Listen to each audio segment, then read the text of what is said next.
Chapter 247, The Whole Story. The figure in the mirror was clear, but it was as though the woman in the black regal dress had never appeared. Klein secretly activated his spirit vision, but didn't find anything. Did I just hire a female ghost as my bodyguard? She's even stranger than a female ghost. At the very least, one can see ghosts with spirit vision. Klein thoughtfully touched Azek's copper whistle in his pocket, feeling nothing but its cold chill.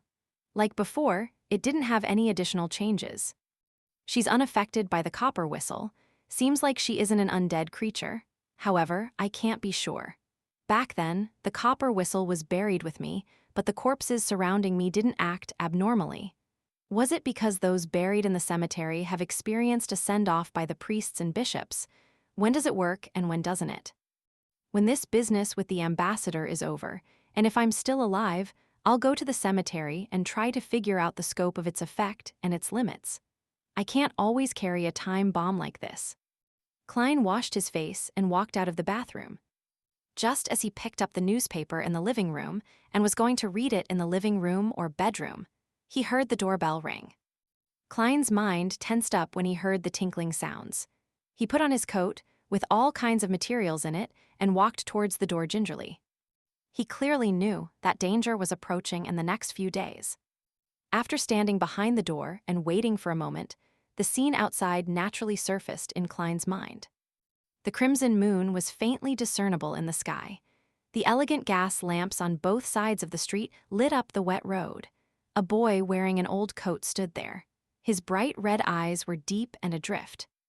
Ian Wright, why did he appear? Isn't this what I saw in my dream divination? Is this the prelude to danger? Klein opened the door and took 2 cautious steps back. Detective Moriarty. Ian took off his brown top hat, bowed, and said in a low voice, "I came to apologize. I'm sorry to have involved you in such a dangerous matter." Klein creased his eyebrows and probed, "What you should have done is head to the police station." Ian looked around and bowed his head. "I just came out from MI9. "Ah, is that the name of the military's special department?" Klein stepped aside, pointed at the living room and said, "Maybe we can have a chat. I have to at least know what placed me in this situation." He sighed inwardly. Ian didn't stand on ceremony as he followed Klein into the living room and sat in the same spot as he did the last time. He was just about to open his mouth when Klein suddenly added, "If what you plan on saying will put me in greater danger, then there's no need to tell me about it." "No, everything will soon be over." Ian had a calmness that was beyond his age. Klein was relieved and asked out of curiosity, "So, what exactly happened?" Before he could finish his sentence, he saw a figure emerge from the panes of the oriel window across the room. A black regal dress, long hair tied in a bun, blue eyes, delicate features, and a pale face. It was the woman who had previously greeted Klein in the mirror. This woman seemed to find an illusory high-back chair and sat down.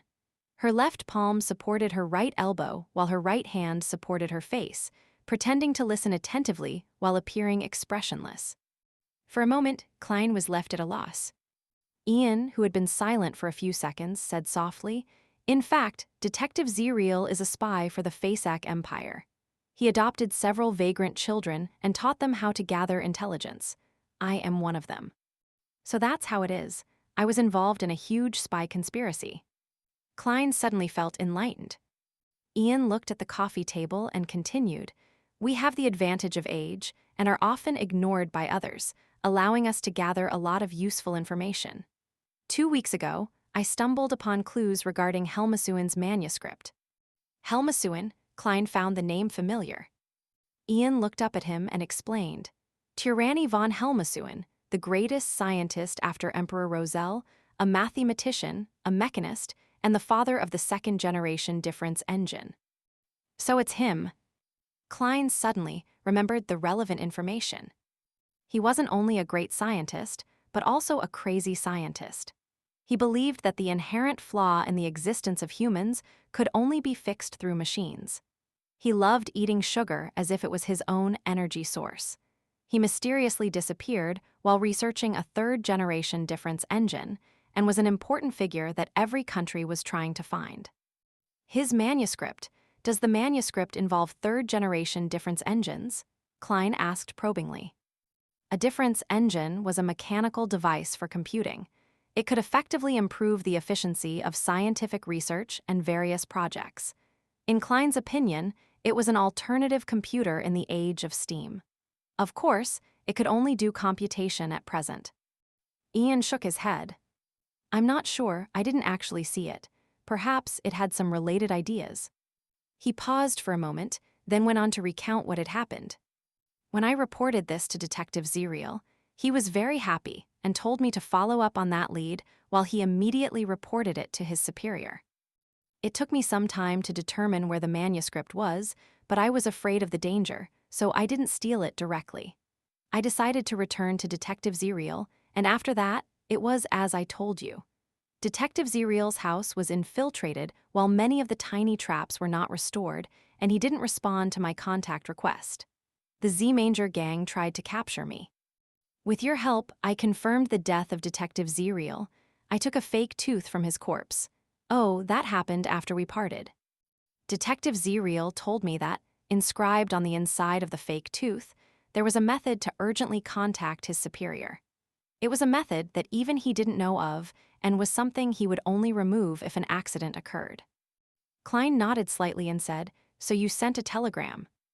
A rare look of surprise flashed across Ian's face as he asked, "Did the people from MI9 tell you that?"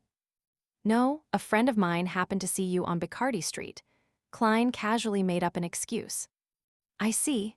Ian nodded in depression. "I got in touch with Detective Zerial's superior in Backland via telegram and arranged the time, place, and manner of meeting, but soon enough, I was found by the Z-Manger gang. No, to be exact, it was an intelligence officer of the Intis Republic. That was what the people from MI9 people told me. Fortunately, MI9 arrived in time, and both sides engaged in a chaotic battle. I took this opportunity to escape. However, when I met with Detective Zerial's superior this afternoon, I was once again ambushed by the Intis intelligence officers. Unfortunately, I was caught by them, and I was very afraid of dying, so I told them everything that I knew. However, they didn't keep their promise and still wanted to kill me. At that moment, MI9 finally found me.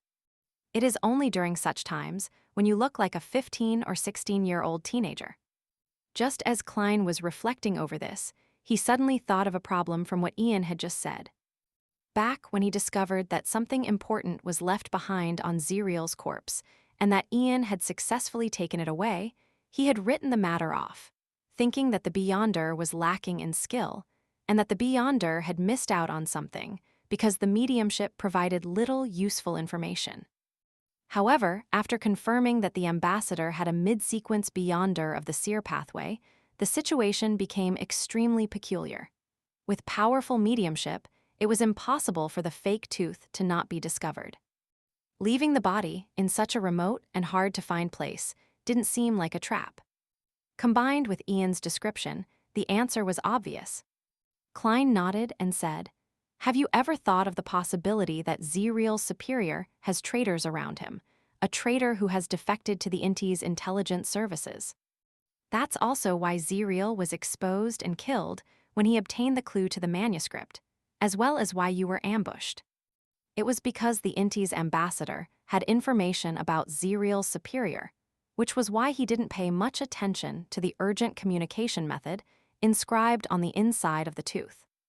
Zerial's report to his superior directly led to his demise." Ian fell into a daze when he heard that. It took him quite a while before he clenched his fists in anger, trying hard to compose himself as he said, "I didn't think of that. You really are an excellent detective." He quietly let out a breath of air and changed the topic. "I have divulged the whereabouts of the manuscript to MI9 and everything else. They also mentioned your predicament in passing. Heh, they didn't suspect me of lying, nor did they send anyone to watch me. All of them went to vie for the manuscript. However, with that kind of pressure, no one can lie." Having said that, Ian stood up and gave a deep bow. "Please allow me to apologize again. Sorry to have involved you in this. Actually, you don't need to hide anything from me." Having understood the entire situation, Klein smiled and said, "No, The main problem in this matter was because I made a mistake that made me end up in my current situation. As he was listening, he used Ian's description of the entire situation and his reflections of the past few days, and confirmed that he had made two mistakes. When I discovered that Ian's matter ran deeper than it appeared, I still accepted the request. That wasn't a problem since I only felt that it involved gangs, and there would be, at most, one or two Beyonders who wouldn't dare expose themselves. But the divination lacked enough information and ended with a failure. This was within the limits of what I could have resolved by myself, and typically speaking, there wouldn't have been any trouble. I could even take the opportunity to come into contact with Backlund's Beyonders. After finding Zeriel's corpse and confirming that the matter ran deep, I should have considered the sensitivity of my identity and decisively extricated myself from this case. I should have let Ian deal with the subsequent matters himself. This wouldn't be problematic and would be a rather careful choice. One of the mistakes I made was that I didn't flinch or reveal anything about Ian when Merceau came to me. I only thought that he was from a gang and that there were some Beyonders behind that gang. Who would have guessed that it would involve a figure like the Inti's ambassador? Even more so, I never expected Merceau to be so rash. After failing his mission, he didn't threaten, intimidate me, or proceed with other options. Instead, he came straight to kill me so that mediumship could be performed. He didn't even give me the chance to regret my decision. As a result, my situation worsened. So this isn't too subjective or too serious a mistake. The one mistake that really caused me to be in such a passive situation was a tiny mistake I made from the very beginning. I had rented the house and accepted the mission as Sherlock Moriarty without donning a disguise. This resulted in me not being able to flee after my identity as a Beyonder was exposed to the ambassador. Even as I acted horrified and frantic, making MI9, and the police department believed that my taking flight would only be normal, I didn't dare flee. I was afraid that when the ambassador failed to find a target for revenge, he would inform the officials about me. And according to my experience as a Nighthawk, most official enforcers like the Nighthawks, Machinery Hivemind, and mandated punishers harbor animosity towards uncontrolled Beyonders. They definitely wouldn't ignore me just because I'm a low-sequence Beyonder and would begin an investigation. In time, my looks will be clear evidence. I will then be pursued by high-sequence Beyonders from the Church of the Goddess because I resurrected despite having been involved with a Grade 0 sealed artifact. There's no chance for such matters to be suddenly forgotten or thought of as nothing by others. I had to plan for the worst-case scenario in advance, and if I only reacted when the ambassador took action, it would definitely be too late. Whether it's an assassination, finding a bodyguard, or buying items, all of them will require time. Only if the ambassador and his assistant dies or attention is diverted to the investigation of his death will I be able to resolve this latent danger. His assistant doesn't have an official status, so he can't interact with the officials. For a mere Sequence 9 or Sequence 8 at best, someone whose whereabouts are unknown, there's no reason to go through the effort to report me. Of course, his death is the best outcome, then there won't be any latent danger. Compared to finding Mr. Azik for help or having attention placed on me because of 008 again, as well as being pursued by high-sequence Beyonders, assassinating the ambassador is the relatively simpler choice. Even if it fails, I can only bear one of the two outcomes. Everything originated from a small oversight at the beginning. I just imagined that in a metropolis with over 5 million people and few people knowing me while I deliberately avoided the Nighthawks, there was no need for me to don a disguise every day, since it would be easier for others to notice something amiss. Yet, for such a small mistake, I would have to pay over 10,000 gold pounds as the price without having any guarantee of resolving it. I'm really like a clown, with one mistake triggering a chain reaction, only to result in a desperate attempt to balance myself so as to please the audience. This is all because of my lack of experience. This is the first time in my 2 lifetimes combined that I've ever been a fugitive. Once this matter is completely resolved, exposing my identity as a Beyonder would no longer be that dangerous. They would only think that I obtained a potion while finding a bodyguard and not doubt my origins. Of course, I'll have to get used to wearing glasses and a mustache in the future so that the people around me will gradually get used to my new image. In the future, when they ask me about me, they will only think of this new image. Having thought through the entire matter, Klein's laugh became more pronounced, making Ian feel strange. It's time for me to leave. I'll need to disappear for a while, otherwise I might be thrown into jail. Ian put on his hat, bade farewell, and left. Klein didn't stop him, watching him disappear into the crimson moonlight, while the woman by the oriel window had disappeared without him realizing it.